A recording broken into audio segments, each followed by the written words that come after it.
चला मित्रांनो, आता आपली जी दुसरी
गेल्यानंतर काय की पावसाळ्याचे दिवस होते.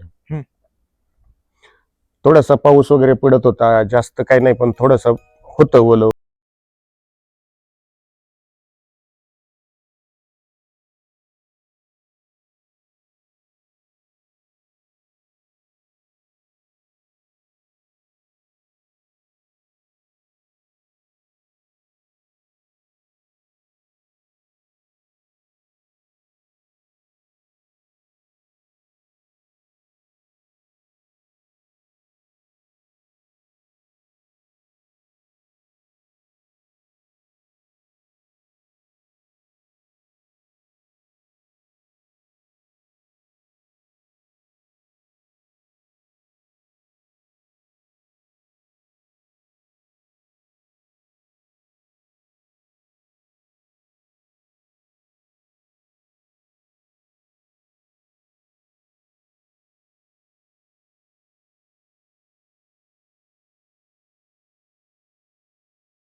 नाही नाही, मला जावंच लागेल.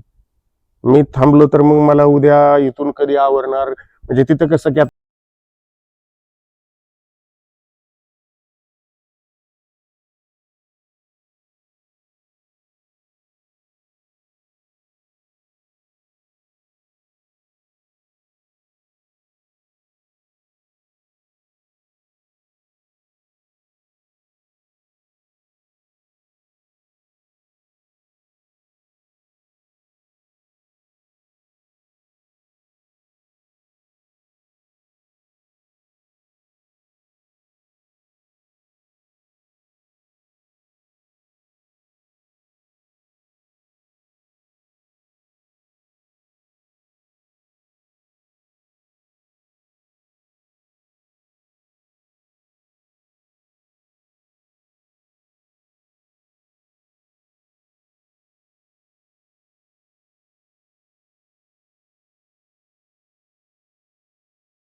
आणि तसल्यातून फॅमिली सोबत. फॅमिली सोबत. आता कसं आहे, संसार चालवायचं म्हटलं की माणसाला काय खूप मोठ्या ऍडजस्टमेंट कराव्या लागतात. आता तुमचं ज्यावेळेस होईल त्यावेळेस तुम्हाला कळेल, पण आम्ही जे अनुभवले ते बघा.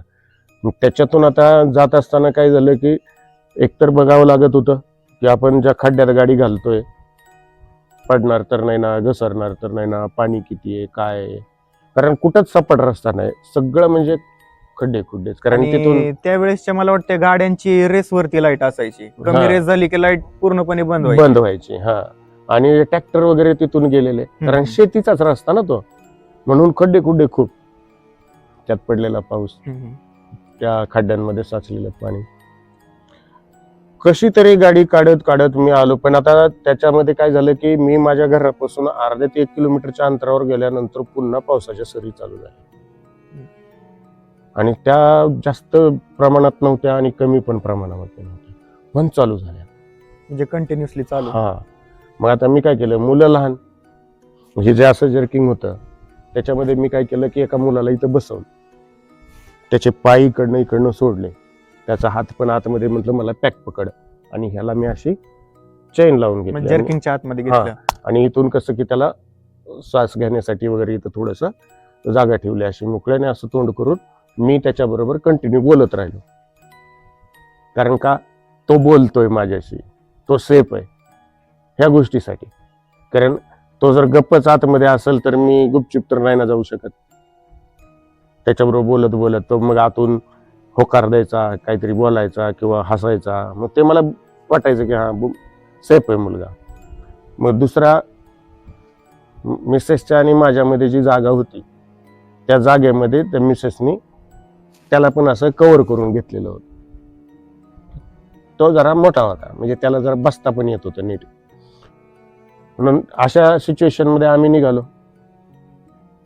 रस्ता इतका बेकार की आज वाटतं की यार, मला आता जर कोणी त्या कंडिशन मध्ये जा म्हटलं तर मी त्या रस्त्याने कधीच जाणार नाही, विथ फॅमिली आणि पडत्या पावसामध्ये रात्रीच्या 11-12 वाजता शक्यच नाही.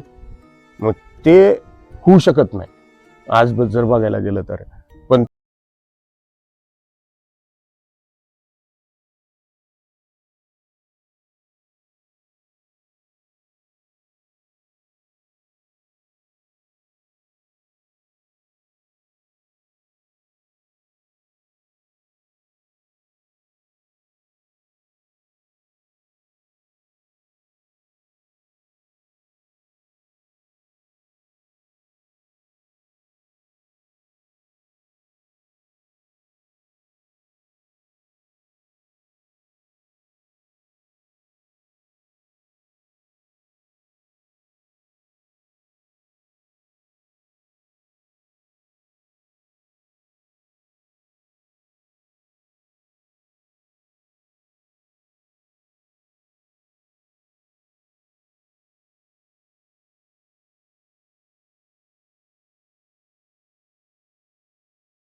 सिच्युएशन समजून घ्या. पहिल्यांदा मला कुत्रा असल्यासारखं वाटलं, नंतर तेच मूल बसलेलं आहे बसले असं वाटलं, वाटलं. हा. हा. त्याच्यानंतर मी थोडा उभं जवळ राहिलं. आलो की ते मला उभं राहिलेलं दिसलं. आणि ते आता कुत्रं म्हटल्यावर एवढीस दिसलं. बारकस बसला होता त्यावेळेमध्ये लहान मूल दिसलं. नंतर मला तो चांगला 14-15 वर्षाचं मूल असल्यासारखं दिसलं, लाईटच्या उजेडातच. आणि अंगामध्ये बनियन बनेलच. बस. मी अजून जसा जवळ येतोय तसं त्या मुलाची हाईट वाढत होती आणि गाडी तर चालूच. काय कंडिशन झाली असं. एक मूल माझ्या इथं आहे, एक पाठीमागे आहे. पाठीमागे सगळ्यात पहिले तर फॅमिलीचं चालू असेल डोक्यात. मिसेस माझ्या बरोबर आहे. काय करावं आणि काय नाही मला, म्हणजे त्यावेळेस गाडी थांबवू की जोरात घेऊ की रिटर्न फिरवू, गाडी बंद करू, उतरू, नेमकं करू काय. ती सिच्युएशन अशी होती की मला, म्हणजे मी निर्णय काय घ्यावा हे माझी बुद्धी मला संकेतच देत नव्हती. अशा टायमाला शक्यतो पूर्णपणे डोकं एकदम ब्लाइंड काही विचारच नसते त्या टायमाला. आपण म्हणतो ना हँग होणं, हा प्रकार. मी करणार तर काय, कारण ते दिसतंय ते दिसू द्या हो, पण एका क्षणामध्ये माझी एवढी लहान लेकरं माझी मला डोळ्यापुढे दिसायला लागली, माझी बायको मला दिसायला लागली, माझा अख्खा परिवार. मग हा आमचा आता काय होणार, कारण हे असं असं वाढत चाललंय. तुम्हाला सांगतो त्याच्या अजून मी जवळ आलो. अजून जवळ आल्यानंतर त्या आंब्याचं झाड जवळजवळ 25-30 फूट तरी हाईट असेल त्याची. त्या आंब्याच्या झाडाच्या वर त्याचं डोकं दिसायला लागलं, अंगामध्ये बनियनच. आणि तो बनेल तेवढाच. त्या बनियन नाही, बनेल लांबत होता तो, जसा उंच म्हणजे होत त्याच्या होता हाईट प्रमाणे बनेल पण मोठा होता. गुडघ्यापर्यंत बनियन कंटिन्यू राहील. तो फक्त हाईट घेत राहिला, तो हाईट घेत राहिला. आंब्याच्या झाडाच्या वर त्याचं डोकं दिसायला लागलं. साहेब ती सिच्युएशन म्हणजे खरंच जागेवर जीव सोडून देण्यासाठी.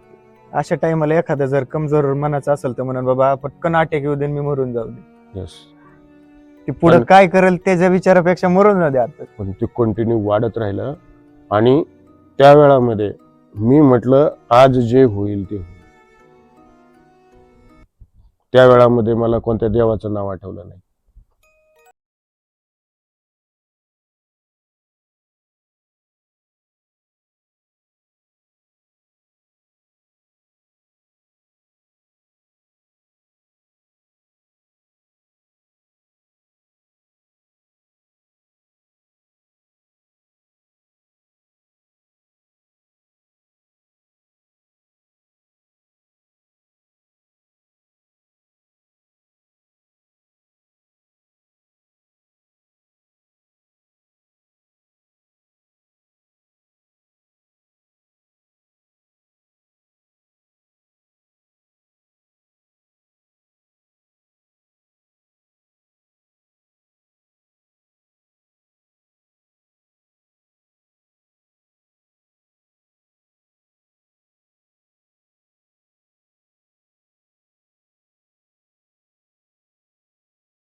गोष्ट डोक्याबाहेरची, त्याला काय उपाय पण नाही ना. नाही नाही, हे माणूस आहे, भूत आहे.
ह्या गोष्टी नाही सहन करू शकत. म्हणून मनातल्या मनात एकच अपेक्षा होती की काय जे व्हायचं ते माझं होतं पहिलं. अशा विचारांमध्ये एकतर इकडे इकडे पाय ठेवून तो व्यक्ती आमच्या बरोबर चालतोय, किंवा अचानक आमच्या पुढे येऊन तरी उभा राहील, किंवा आम्हाला धरून असा उचलेल तरी, काहीतरी आमच्या बरोबर करेल, ह्या भीतीमध्ये मी राहिलेलं 4 किलोमीटर अंतर कधी पार केलं आणि कधी डांबरी रोड आला आणि त्या डांबरी रोडवरून मी सुसाट गाडी काढली. रस्त्याच्या कडेचे लाईटीचे खांब होते, त्या गावामध्ये मी आलो. लाईटच्या त्या उजेडाखाली मी गाडी तिथं उभी केली. उभी केल्यानंतर सरकन चैन खोलली, पहिलं मुलाला बाहेर काढलं. कारण मी कुणाचं तरी ऐकलेलं होतं की असल्या गोष्टी लाईटच्या उजेडात येत नाहीत. आता किती सत्य किती असत्य माहित नाही, पण ह्या त्यावेळेस गोष्टी एवढा माणूस विचार नाही करत गावात. पण ह्या गोष्टी कानावर आलेल्या होत्या की उजेडात ते येत नाही म्हणून. म्हणून मग मी काय केलं की त्या उजेडात गेल्यावर ते मुलाला बाहेर काढलं. बायकोला लागली म्हणायला, अहो घर नाही आला अजून तुम्ही का? म्हटलं थांब जरा, हा व्यवस्थित आहे, मुलगा व्यवस्थित आहे, बायको व्यवस्थित आहे, या सगळ्या गोष्टी व्यवस्थित, मग ठीक आहे.